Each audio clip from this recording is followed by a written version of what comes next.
Professeur, Oui. l'athéisme, qu'est-ce que c'est au fond?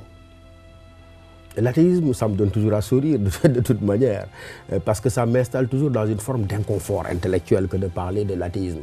Parce que si l'athéisme est une croyance, c'est une croyance négative.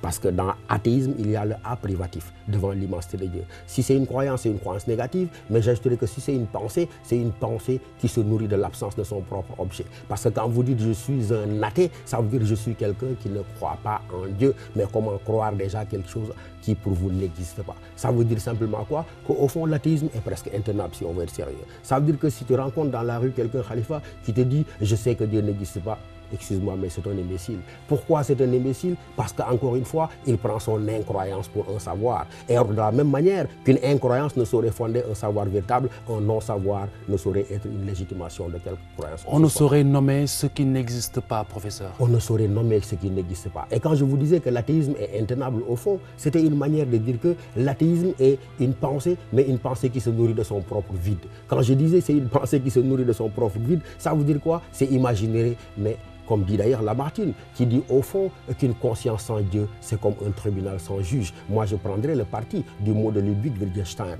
Lorsque Lamartine dit une conscience sans Dieu, c'est comme un tribunal sans juge, Ludwig Wittgenstein ajoute, c'est parce que Dieu existe que la vie véritablement a un sens. Serait-ce un complexe animal ou humain, une forme de rébellion?